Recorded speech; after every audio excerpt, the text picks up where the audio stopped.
I'm Natividad at Metro Hall. This used to be one of several locations that was opened up as an emergency cooling center in times of extreme heat. But as temperatures soar across the city, the Toronto Public Health Department is saying these emergency cooling centers are no longer, and they're taking a different approach instead.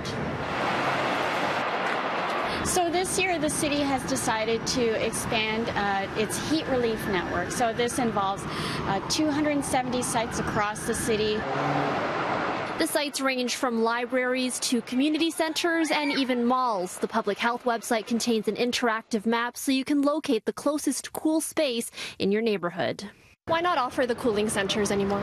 Well, the cooling centers, it was a very limited service, so it would only be open during a time of a heat alert. So it's also only at 7 locations versus 270 across the city. So the places that were cooling centers in the past, they will still be included as part of the heat relief network during normal business hours. As well, for people who are experiencing homelessness, we're also going to be expanding outreach services. But some advocates argue the cancellation of emergency cooling centers leaves the most vulnerable out in the scorching heat. Though Kira Heineck with the Toronto Alliance to End Homelessness says that's not entirely true. Will it have an impact on those experiencing homelessness? Not as much as you would think. Over the last 4 or 5 years when the cooling centers were in place, very few people experiencing homelessness actually used them. The majority of people that did use them were people that are housed without air conditioning. And even then, my understanding is that very few people overall used the cooling centers, which is why they tried a different approach this year.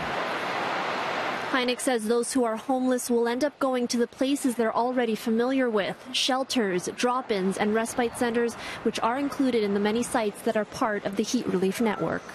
This particular initiative of the cooling centers really never worked or was never really a service for people experiencing homelessness. Moments like this, when our attention is drawn to people who are living outside, that we need as a city, beyond a cooling site or a warming site in the winter, to keep working on providing more sustainable, affordable, deeply affordable housing so more people can find permanent homes off the street.